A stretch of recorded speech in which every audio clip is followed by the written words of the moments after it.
Juergensmeyer argues essentially that violence committed by religious extremists is not really strategically done. It's not done for strategic reasons. In other words, to acquire some territory, to squeeze concessions out of an enemy.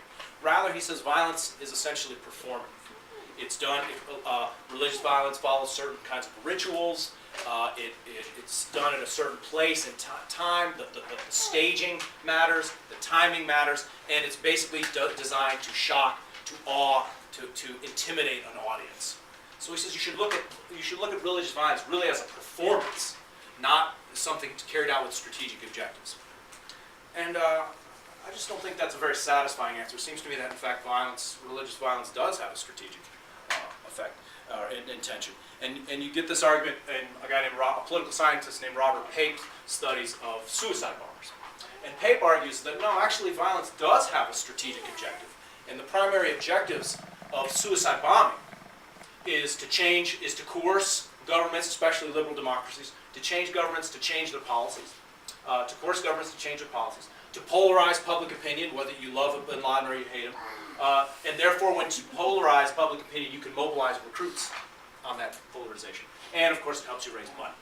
So he argues that religious violence does have a strategic intention. And I think Pape is basically correct.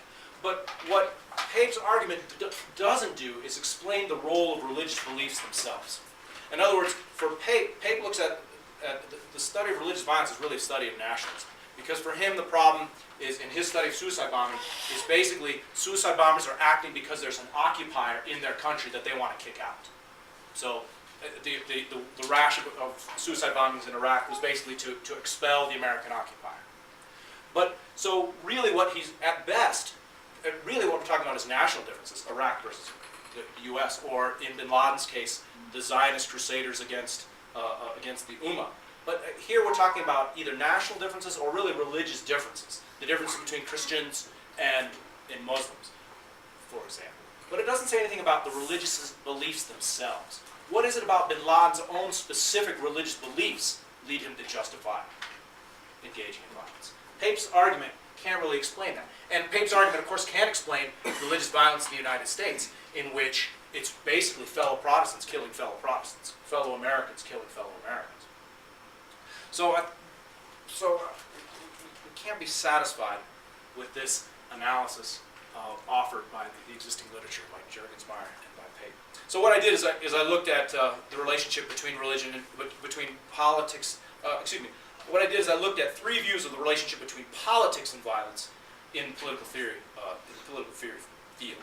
And I basically think there's about three ways that political theorists tend to look at religion violence. And now my very complicated, elaborate PowerPoint presentation will now devolve into a series of portraits. So the first one I'm going to call is a Machiavellian approach to explaining the relationship between politics and violence. And because for Machiavelli, power is domination, and violence is really the ultimate example, the ultimate expression of power, and the ultimate expression of domination. Machiavelli famously says that, well, Machiavelli believes that war and civil war are the essence of politics, and that a wise prince, therefore, quote, must have no other objective, no other thought, nor take up any profession but that of war, its methods and its discipline, for that is the only art expected of a ruler. So you can see here clearly Machiavelli's notion that power is domination, violence is the ultimate form of expression of power, and therefore of domination. You can see this definition, this notion of violence as an expression of domination in Weber's definition of the state. The state is that set of institutions that has the monopoly on the legitimate use of violence. You can also see that in Schmidt's conception of politics, politics as combat between friends and enemies. So this would be one view of violence. A second, in many ways opposite view, comes from Hannah Arendt. For Arendt, she says it's not that violence is a manifestation of power.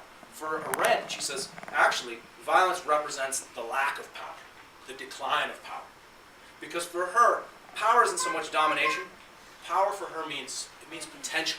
It means the potential for individuals to engage in the public sphere, to engage in acts of speech, and to participate.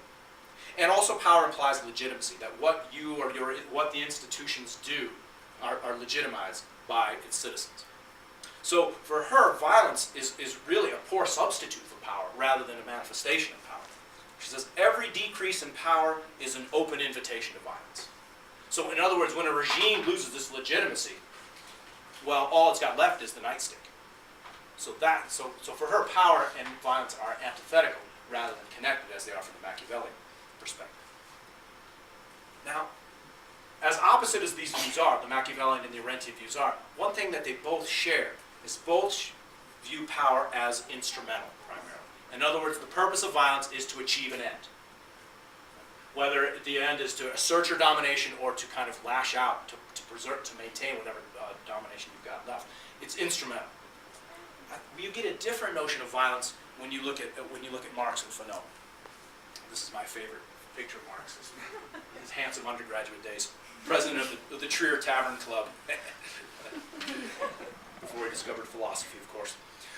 For Marx, if you look at Marx and Fanon, violence is not just instrumental for them. I mean, sure, violence is a way in which the proletariat overthrows the working class, overthrows the ruling class. Sure, it is instrumental in that way. But violence isn't only a means to an end for them. Violence is also ontological.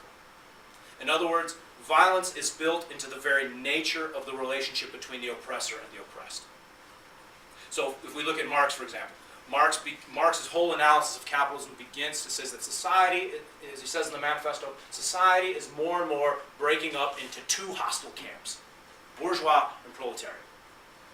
And struggle is built into the very relationship between capitalist and working class. And therefore it's built in the very nature of the proletariat. To be a worker is to engage in struggle, to engage a struggle against the terms by which you are exploited. And that struggle, Marx being no pacifist, many times turns into violence. So by saying that violence is ontological for Marx, I mean that violence is part of the very meaning of what it is to be a proletariat, to be a member of the working class. Both the violence inflicted upon you and the violence that if you lash back and resist that violence. Fanon makes this analysis even more explicit.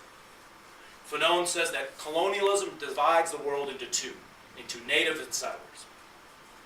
And what the settler does is the settler essentially creates the native and denies the native's very humanity. The settler comes in and says, we are human beings. We are full humans. We the settlers, the colonizers. And you the colonized, the natives, you are inferior, you are less than human. And you can see by that formulation that there's a dehumanization of the native, dehumanization of the colonized. That is a violent dehumanization. It is a relationship of violence. And what the native must do, Fanon argues in Wretched of the Earth, is the native has to assert her humanity through violent struggle against the colonizer, through violent struggle against the dehumanizing system. And so violence, in a very provocative argument in Wretched of the Earth, Fanon argues that violence is not a bad thing. Violence is cleansing, and violence is democratic. By cleansing, he means it gets rid of the sense within the oppressed. It gets rid of their inferiority complex. It cleanses their mind. And it's democratic in that it's a way in which the wretched of the earth, the masses, can rise up and overthrow this unjust power system structure. So we get a very different notion of what violence is from Fanon here, and which you can see he's clearly building on Marx's analysis of proletarian violence. So violence is, again, for Fanon, built into the ontology, the being of the native. And it's a liberating force when it's used to destroy this dichotomy between settler and native. Violence, in other words, is a constitutive feature of working class, ruling class, and native settler struggles. And it's constitutive of the identities they produce: worker, boss, colonizer, colonized. Violence, therefore, is an always inherent, at least potentiality, in these relationships. It's always potential. It's always there. And so it is what I call a political ontological relationship. It's in the being of these relationships, but these are ultimately political relationships. This ontological approach, I argue, is key to understanding the violence in the abolitionist and the anti-abortionist.